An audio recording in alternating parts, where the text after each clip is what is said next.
Chers amis, bonjour et content d'être avec vous, partager donc un aspect de l'Évangile. Le thème aujourd'hui, c'est donc, la vie du chrétien, la souffrance, Christ. Alors, donc une première question qu'on pourrait se poser, c'est quelle est la preuve de l'amour de Dieu pour nous? Cette preuve, nous la trouvons dans l'Évangile, c'est Jean qui nous le dit dans sa première épître, au chapitre 3, verset 16. Nous avons connu l'amour en ce qu'il a donné sa vie pour nous. Nous aussi, nous devons donner notre vie pour les frères. Et on peut aussi prendre cet autre verset qu'on trouve dans l'évangile de Jean, toujours au chapitre 3, verset 16. Dieu a tant aimé le monde qu'il a donné son Fils unique, afin que quiconque croit en lui ne périsse pas, mais qu'il ait la vie éternelle. Donc on voit que l'amour de Dieu, eh bien, consiste dans le fait que Dieu a donné son Fils et que Jésus a donné sa vie sur la croix pour nous. Alors, est-ce que cet amour est gratuit? Bien sûr que non. Cet amour a coûté très cher à Dieu et aussi à Jésus. Donc, pour Dieu, c'est un prix très grand. On voit ça dans l'évangile de Matthieu au chapitre 17, verset 5. Comme il parlait encore, une nuée lumineuse les couvrit, et voici une voix fit entendre de la nuée ces paroles. Celui-ci est mon fils bien-aimé, en qui j'ai mis toute mon affection. Écoutez-le. On voit que donc le Père nous montre que toute son affection, il l'avait mis dans le Christ. Et il va nous donner son Fils, donc il a donné ce qu'il avait de plus cher. Il ne pouvait pas donner plus que ça. Hein. Et Jésus lui-même, donc, a donné sa vie. Il ne pouvait pas donner non plus plus que ça. Donc, aimer vraiment coûte toujours quelque chose. L'amour, le véritable amour, coûte quelque chose. Là, on verra que l'amour de Dieu doit coûter quelque chose à Dieu et quelque chose à Jésus. Et quelqu'un disait, il n'y a pas d'amour, il n'y a que des preuves d'amour. Et donc aimer, pour nous les chrétiens, aimer Dieu et aimer aussi nos frères et sœurs, on a vu que c'était équivalent, eh bien forcément ça nous coûte quelque chose. Alors, on va voir ce que ça a coûté à Jésus.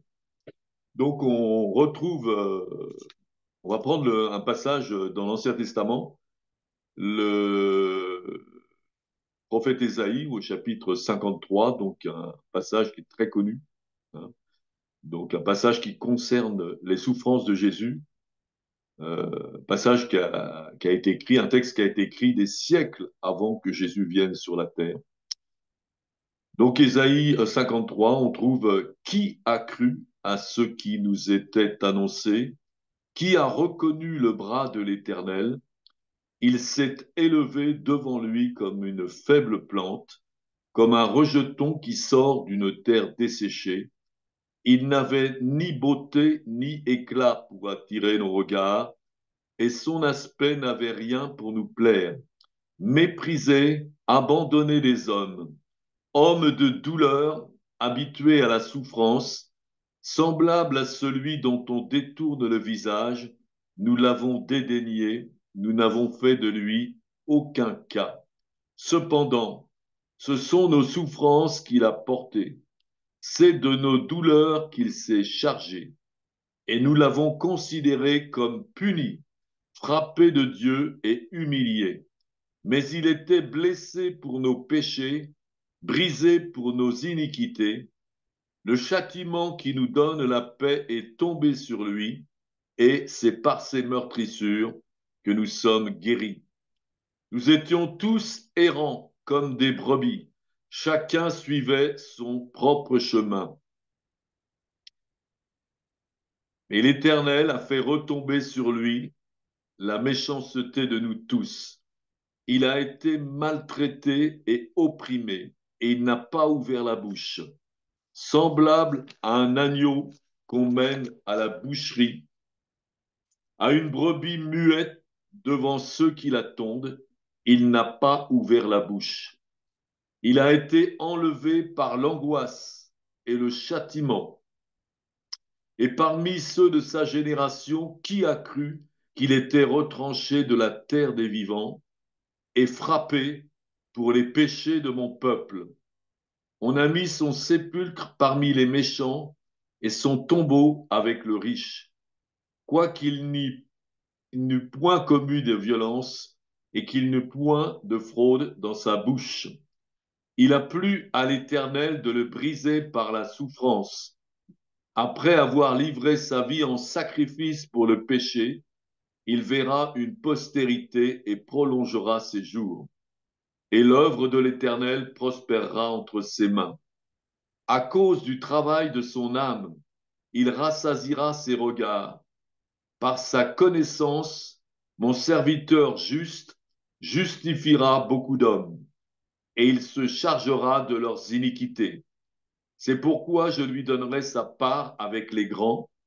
Il partagera le butin avec les puissants, parce qu'il s'est livré lui-même à la mort et qu'il a été mis au nombre des malfaiteurs, parce qu'il a porté les péchés de beaucoup d'hommes et qu'il a intercédé pour les coupables.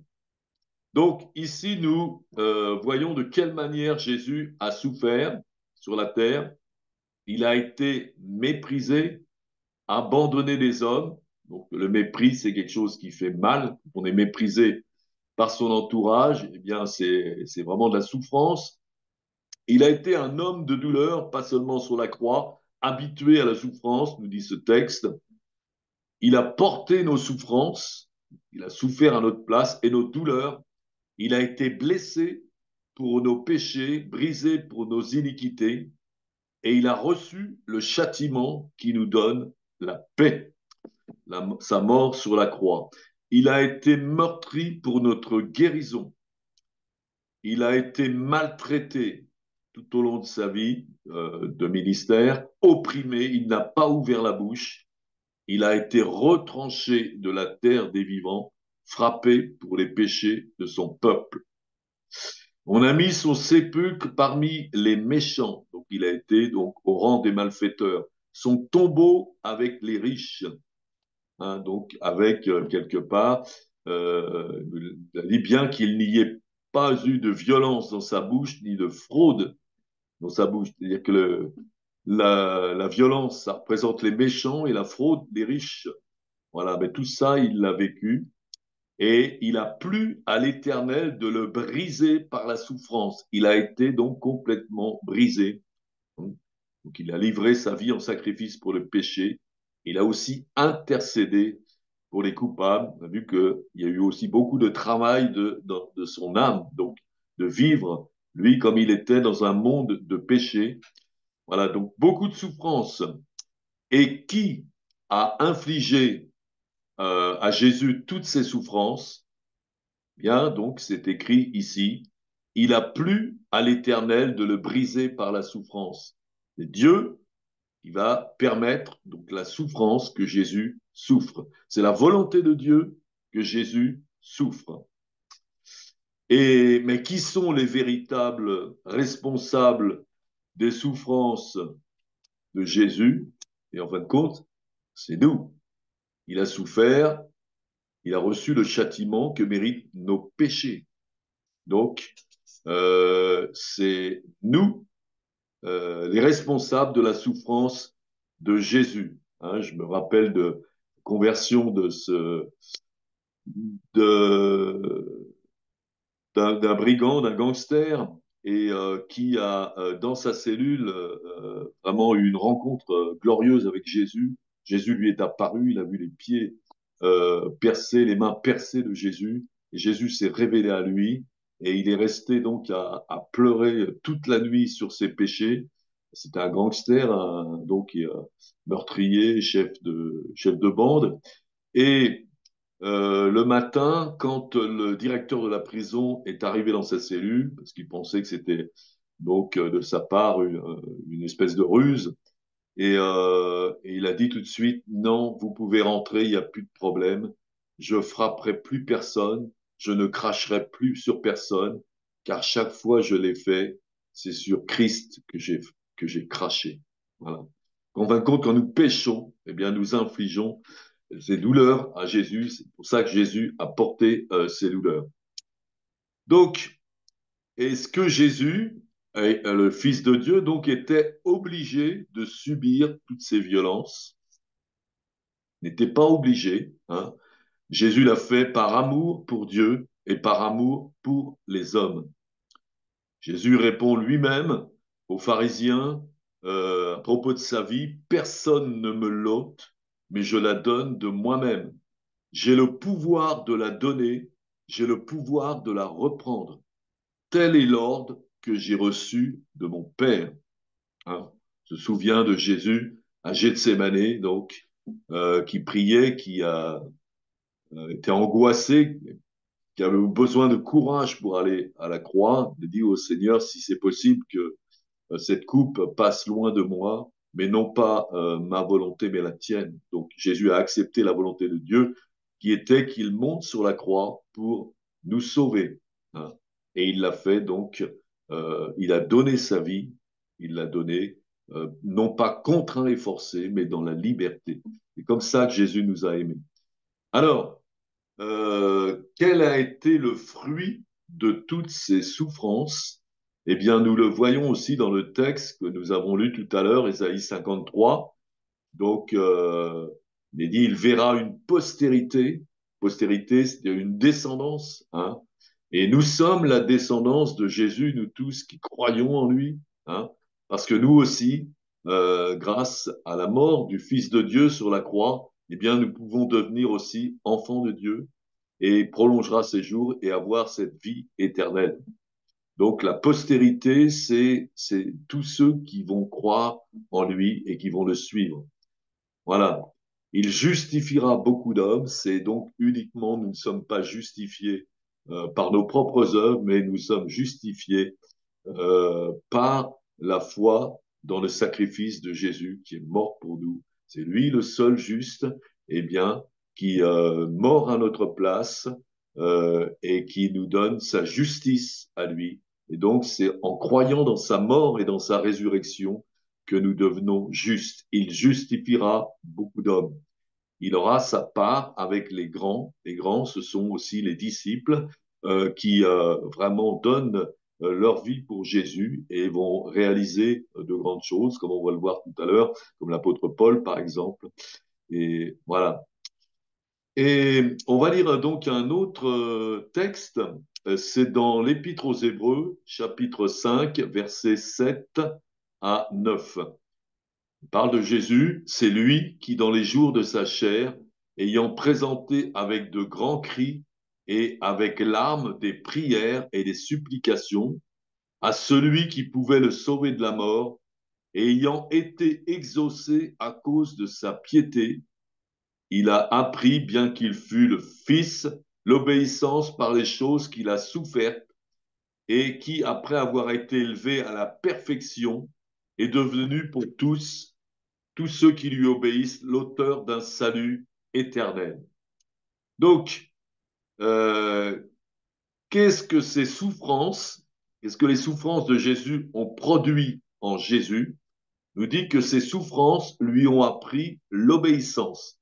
Bien que Jésus était le Fils de Dieu, sans péché, sans commettre le péché, mais il devait apprendre à obéir, hein, et ça lui a coûté quelque chose.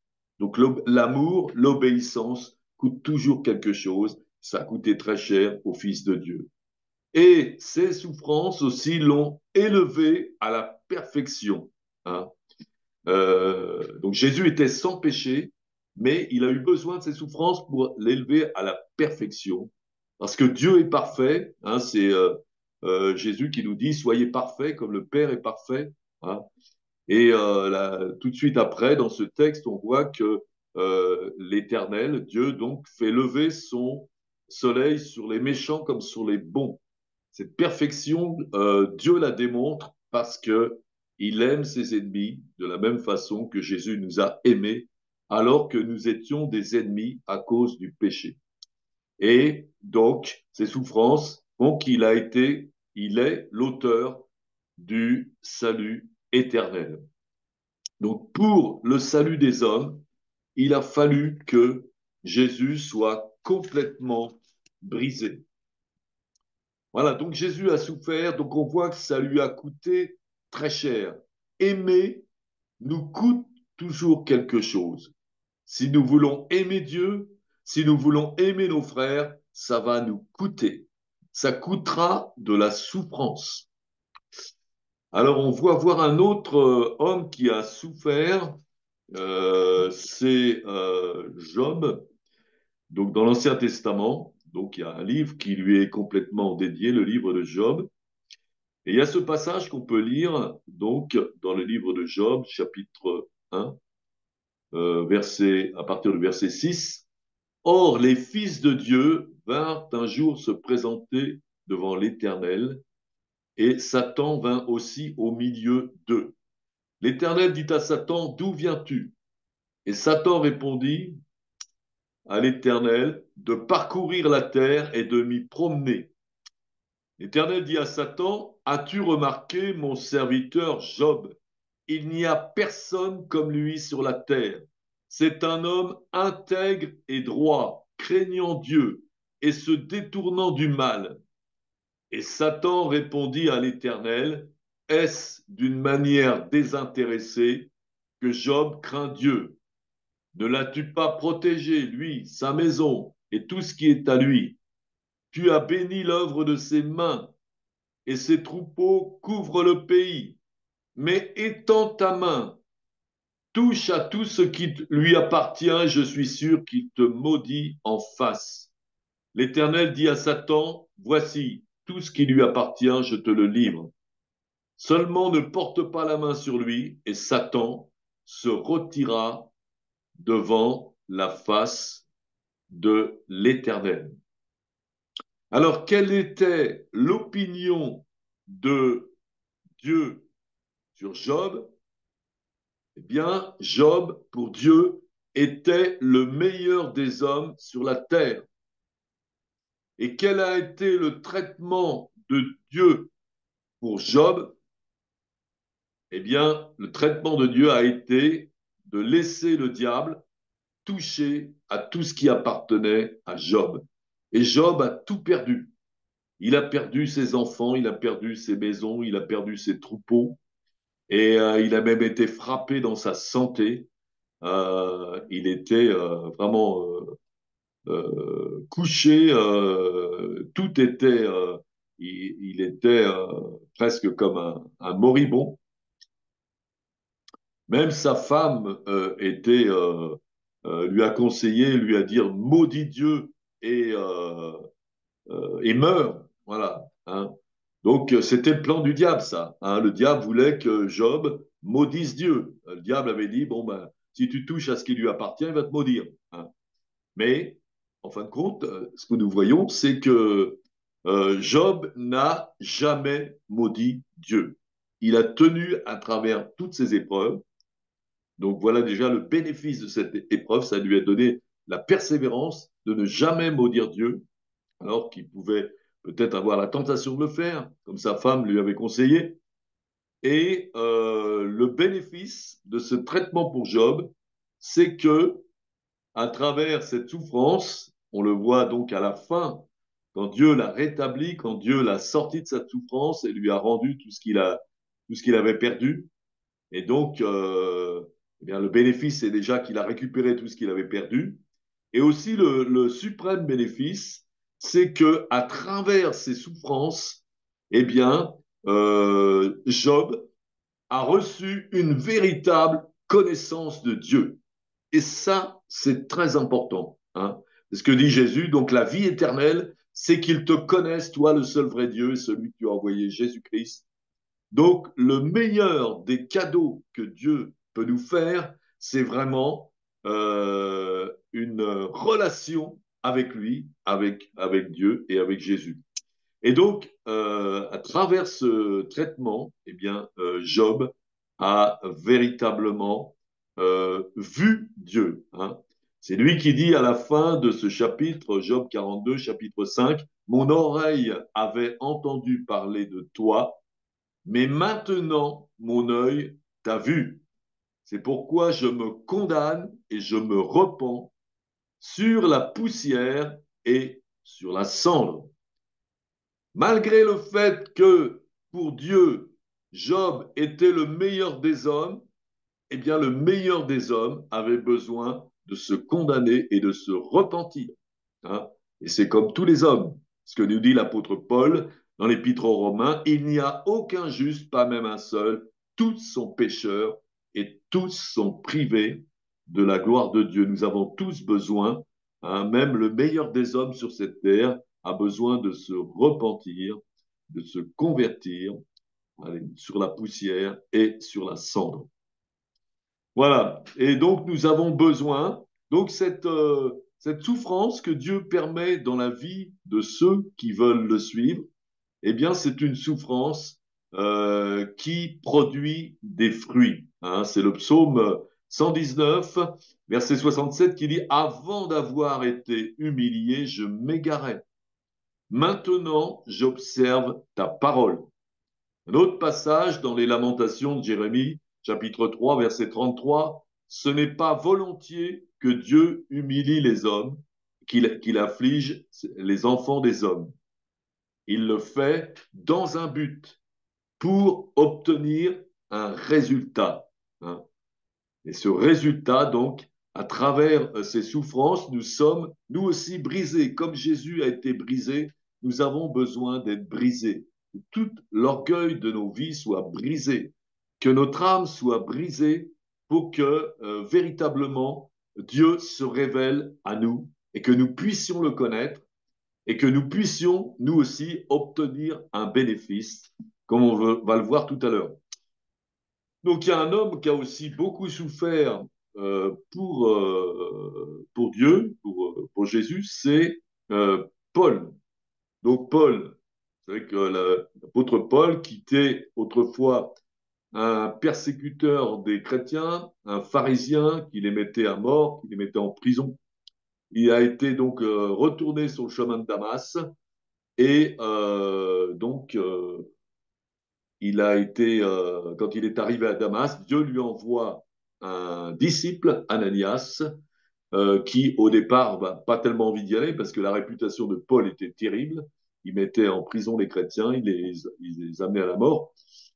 Mais donc Dieu dit à Ananias, va trouver cet homme, car cet homme est un instrument que j'ai choisi pour porter mon nom devant les nations, devant les rois et devant les fils d'Israël, donc devant tous les hommes finalement.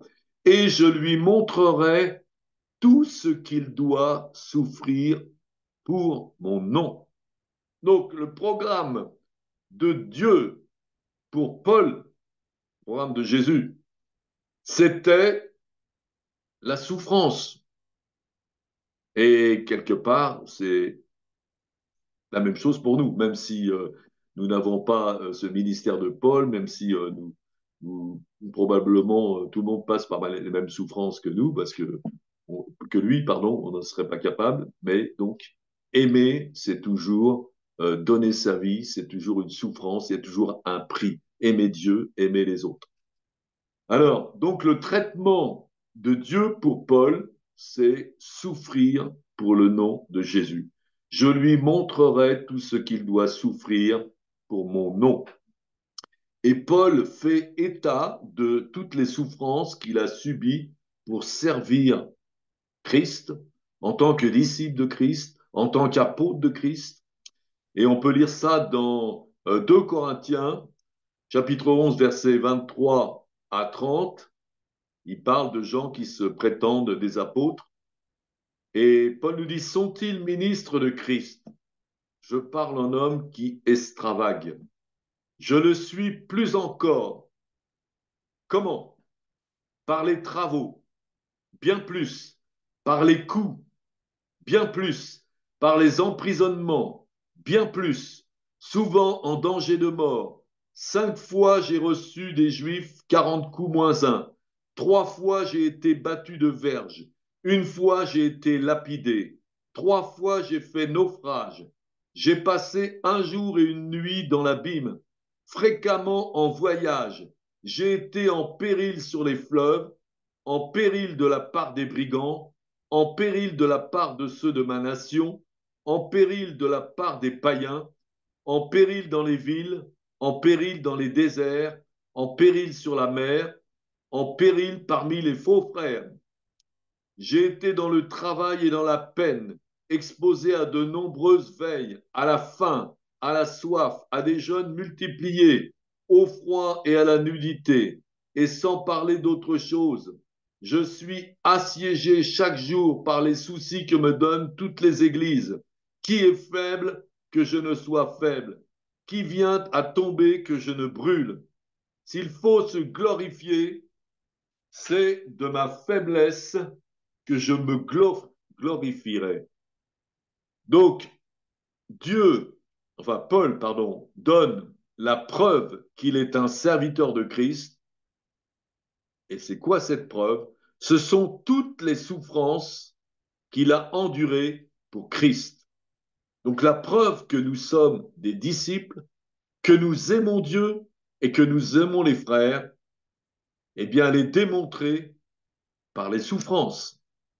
Aimer coûte toujours quelque chose. Aimer Dieu, aimer les frères, ça coûte toujours quelque chose. Nous avons besoin d'être brisés.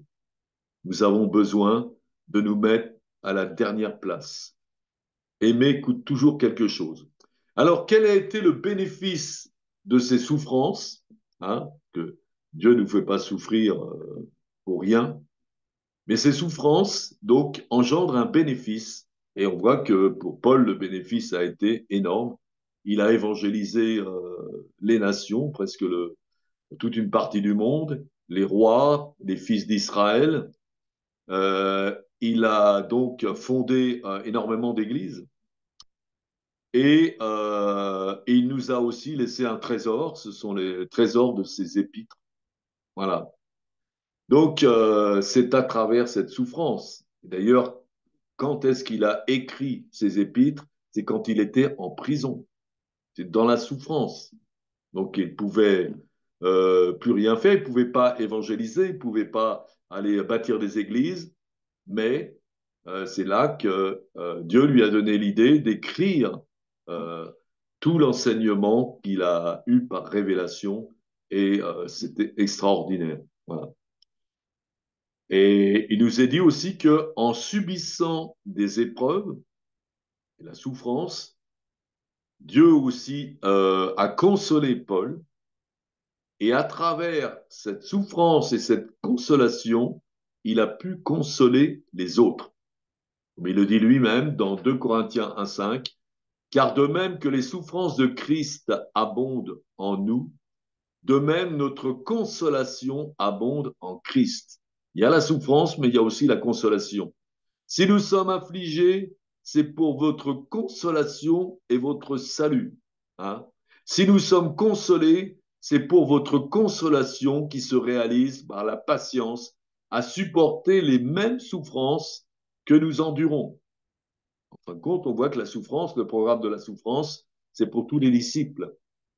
Et donc, et par cette souffrance et par les consolations qu'il a obtenues, il pouvait consoler les autres. Hein.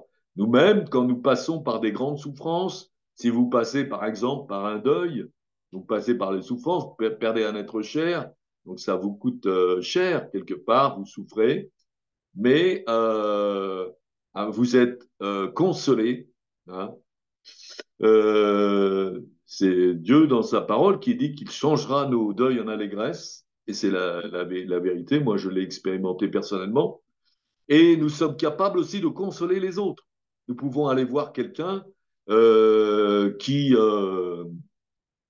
passe par le deuil et lui dire, mais oui, mais voilà, mais Dieu est avec toi, Dieu va te consoler, parce que moi, je l'ai vécu. Et nous sommes crédibles. Hein, quand nous avons passé par des souffrances et quand nous avons obtenu aussi la consolation de Dieu, eh bien, nous sommes crédibles. Voyons que la souffrance, c'est pas vain, c'est pas pour rien. il y a toujours un bénéfice.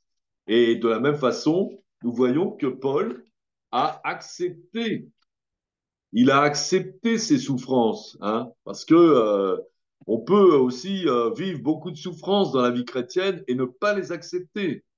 Et malheureusement, ça ne produit aucun bénéfice et aucune consolation.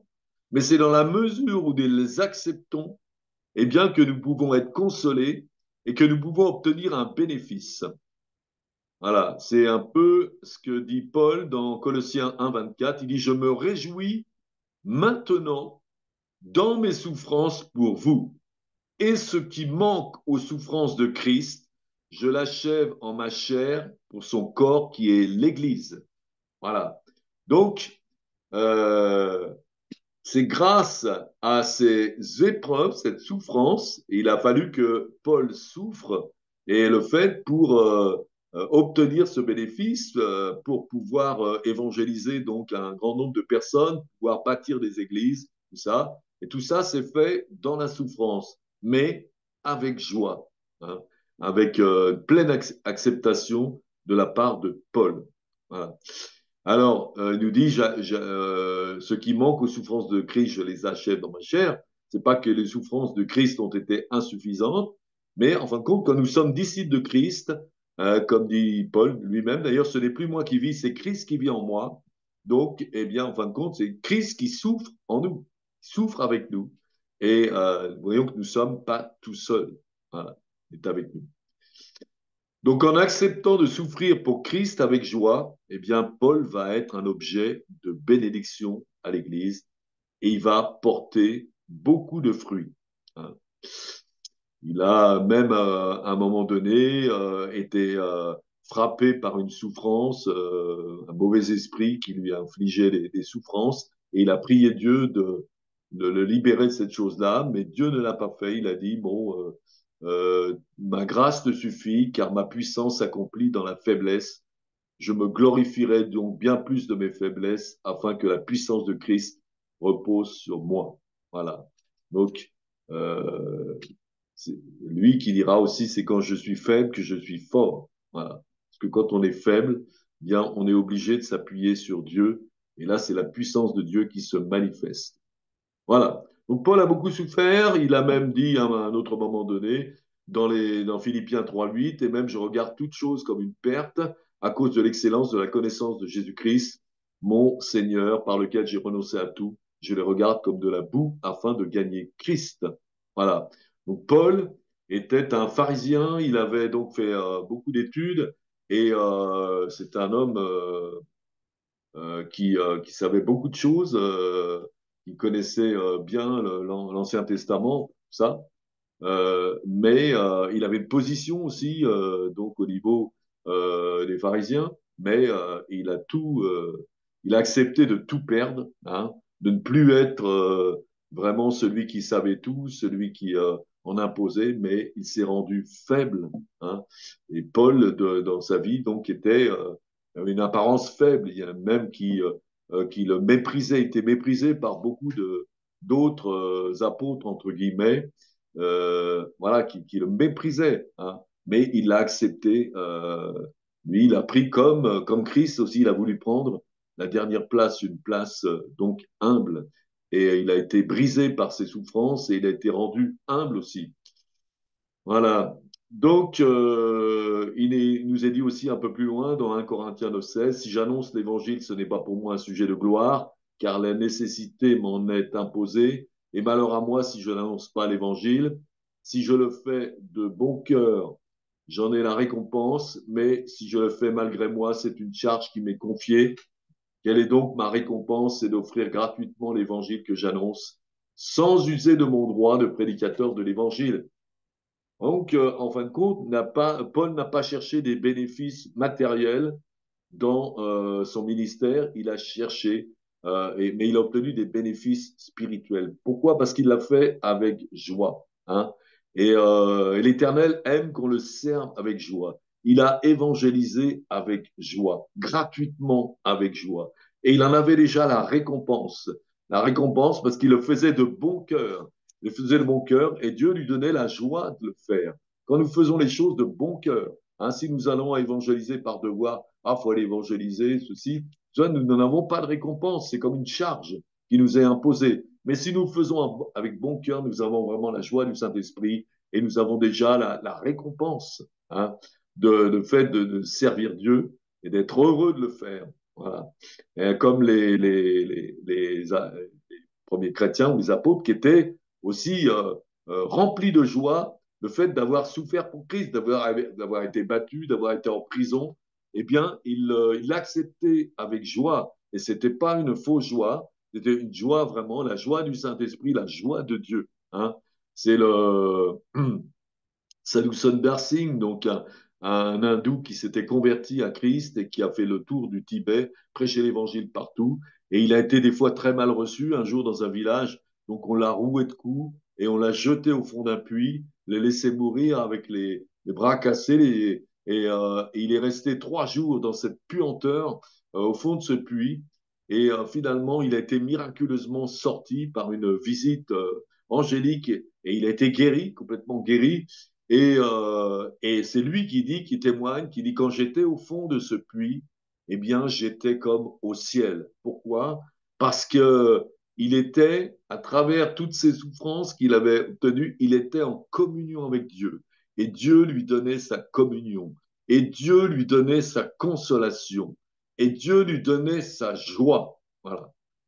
Donc, c'est Dieu qui donne cette joie. Voilà, donc on voit que Jésus, Paul et beaucoup d'autres ont été jusqu'au bout de leur mission, car ils en ont payé le prix, ils l'ont fait avec joie. Hein, et Dieu aime celui qui donne avec joie.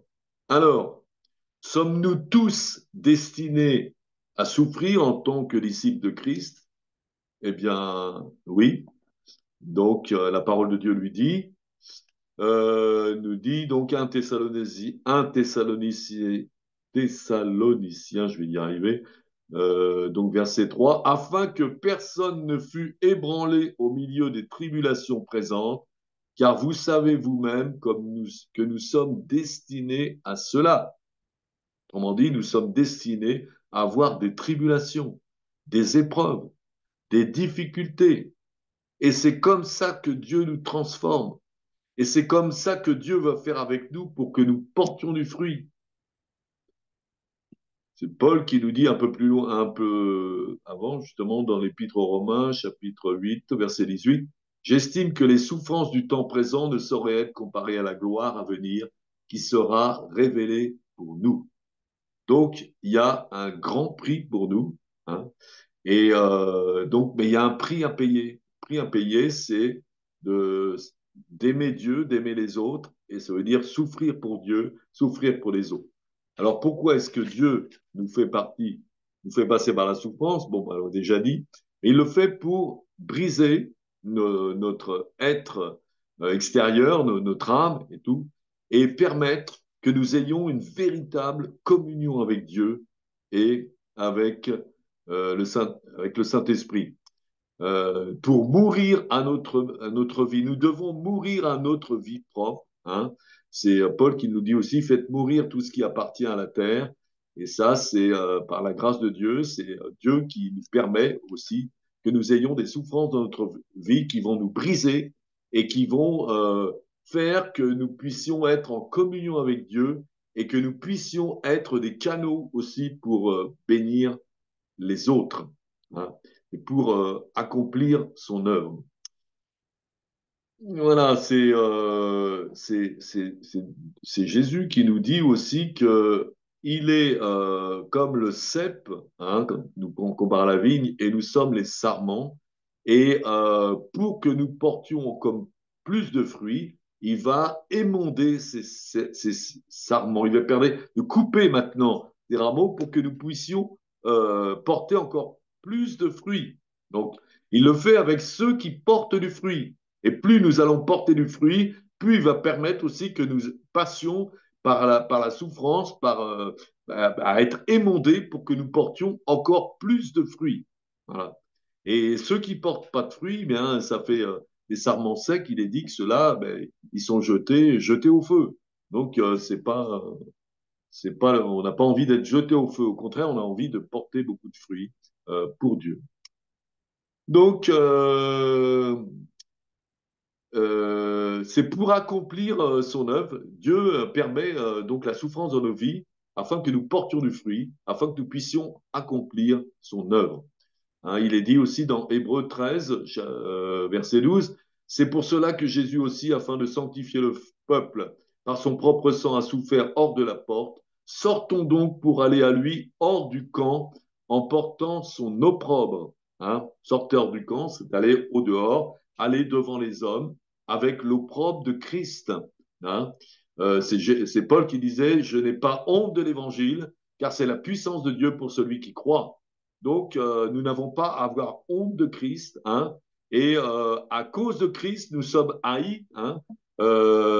Jésus nous dit, vous serez haïs de tous les hommes, hein, comme ils m'ont haï, vous haïront aussi. Voilà. Donc, c'est quelque chose de normal. Et donc, on ne doit pas craindre d'être haï par les hommes. Porter l'opprobre de Christ, c'est une gloire. C'est vraiment, nous sommes des guerriers courageux, hein, qui vont ne pas avoir honte de l'évangile et porter l'évangile. Et comme il est dit aussi de Moïse lui-même, qui n'a pas eu honte, on trouve dans Hébreux 11, 24, c'est par la foi que Moïse, devenu grand, refusa d'être appelé fils de la fille de Pharaon, aimant mieux être maltraité avec le peuple de Dieu que d'avoir pour un temps la jouissance du péché, et regardant l'opprobre de Christ comme une richesse plus grande que les trésors de l'Égypte, car il avait les yeux fixés sur la récompense. Voilà. Donc nous aussi, hein, eh bien, acceptons l'opprobre de Christ, acceptons les souffrances que Christ permet sur notre route, hein, et ayons les yeux fixés sur la récompense. Voilà. Donc l'opprobre et la souffrance de Christ vaut mieux que tous les trésors du monde. C'est la communion, ça nous donne la communion éternelle avec le Père et avec Jésus. La vie éternelle, c'est qu'ils te connaissent, toi le seul vrai Dieu et celui que tu as envoyé, Jésus-Christ. Et donc, connaître Dieu, eh bien, c'est participer aux souffrances de Christ, la communion de ses souffrances. Ce que nous dit Paul dans Philippiens 3,10, afin de connaître Christ et la puissance de sa résurrection et la communion de ses souffrances, en devenant conforme à lui dans sa mort, pour parvenir, si je puis, à la résurrection d'entre les morts. Voilà aussi tout ce que va nous apporter la souffrance, la communion donc à ses souffrances, la connaissance de Christ et la résurrection d'entre les morts. Ça aussi, hein, l'avenir glorieux qui nous attend. Alors, de quelle souffrance parle-t-on? Bon, c'est de souffrir pour Christ. Hein. Il ne s'agit pas de souffrir par soi-même, non, souffrir pour Christ. Donc, par la souffrance, notre être charnel est brisé, il meurt, il est annihilé et va permettre à notre esprit d'être en communion avec Dieu, avec le Saint-Esprit et de diriger notre vie, hein, et de supporter aussi toutes ces souffrances et d'être consolé. Hein. Et donc, c'est une manière pour Dieu de nous transformer. Dieu nous sauve par la foi dans son Fils, dans sa mort et dans sa résurrection. Après, nous nous engageons avec lui, nous devenons des disciples, mais tout au long de notre vie de disciple, il va nous transformer, il va permettre la souffrance pour nous transformer, pour que nous portions du fruit et pour que nous soyons en bénédiction pour les hommes, pour le salut des hommes et pour la croissance de l'Église. Voilà. Donc, la souffrance que permet Dieu dans notre vie, c'est la discipline de Dieu. Et quand nous l'acceptons de bon cœur, eh bien, ça nous fait porter encore plus de fruits. C'est Pierre qui nous dit, l'apôtre Pierre qui nous dit, ainsi Christ a souffert dans la chair, vous aussi, armez-vous de cette même pensée. Le fait que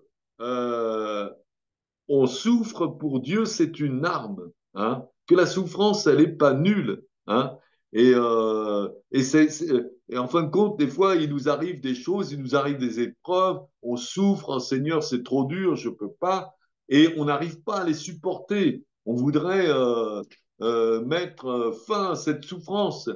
Mais si nous avons cette révélation que c'est Dieu qui permet cette souffrance, il permet cette souffrance en nous pour que nous puissions être transformés, qui va produire en nous un fruit, qui va produire vraiment un changement radical, un brisement radical de notre vie, qui va nous rendre plus semblables à Christ. Donc là, à ce moment-là, eh bien, on sait pourquoi. Donc c'est pour ça qu'on peut se réjouir des souffrances que nous traversons pour Christ, car à travers ces souffrances, eh bien, Dieu va nous transformer et nous briser.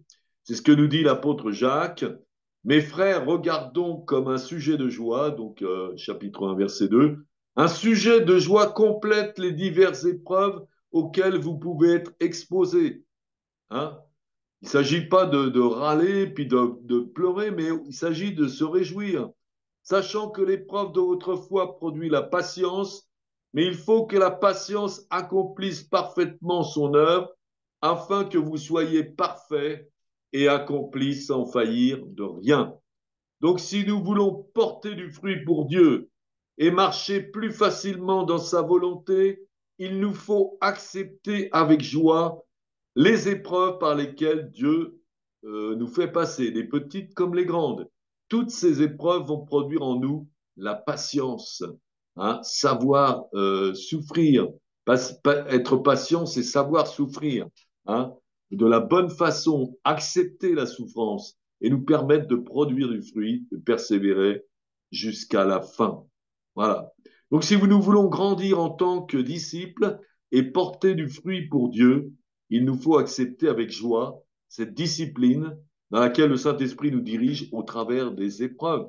Jésus lui-même est passé par là. Quand il a reçu le Saint-Esprit, hein, le Saint-Esprit l'a conduit directement dans le désert à rencontrer le diable. Hein. Donc là, c'était pas terrible aussi. Mais Dieu a permis ça parce que quand Jésus, après cette rencontre, après ce passage dans le désert, il a été revêtu de puissance et il a pu donc transmettre l'évangile avec des signes et des miracles. Et c'est ce que Dieu a pour projet pour nous. Hein. C'est à travers, nous ne le faisons pas. Nous ne pouvons pas servir Dieu avec euh, nos notre don humain, notre qualité humaine, mais nous pouvons servir avec le Saint-Esprit, avec un esprit brisé par Dieu. Voilà. Donc, et le bénéfice, c'est que nous serons utiles à Dieu pour son œuvre, hein, et nous serons utiles à l'Église. Euh, c'est ce que l'apôtre Paul nous dit un peu dans l'épître au deuxième épître à Timothée, chapitre 2 Timothée 19. Quiconque prononce le nom du Seigneur qu'il s'éloigne de l'iniquité. Dans une grande maison, il n'y a pas seulement des vases d'or et d'argent, mais il y en a aussi de bois et de terre. Les uns sont des vases d'honneur et les autres d'un usage vil. Si donc quelqu'un se conserve pur en s'abstenant de ces choses, il sera un vase d'honneur, sanctifié, utile à son maître et propre à toute bonne œuvre. Donc la souffrance va nous transformer, va faire de nous un vase noble, utile à beaucoup de choses. Voilà. Et il est dit aussi dans un autre passage que celui qui a souffert en a fini avec le péché. C'est-à-dire que le fait aussi, pour nous débarrasser de notre péché, pour nous sanctifier, donc la discipline du Saint-Esprit aussi, c'est de passer par la souffrance, de faire mourir toutes ces choses mauvaises et être libérés complètement du péché. Et c'est comme ça que nous allons porter du fruit. Voilà. Donc, chers frères et sœurs, soyez toujours dans la joie, c'est Paul qui le dit, hein, même dans la souffrance, parce que nous allons voir que cette souffrance est une bénédiction de Dieu, une bénédiction de cachet, qui va nous permettre, en tant que disciples, de grandir, de porter plus de fruits et d'être en bénéfice aux gens du monde qui ne sont pas sauvés pour leur annoncer l'évangile et à tous les chrétiens aussi pour leur apporter aussi une consolation. Soyez bénis, hein, et à bientôt. Voilà.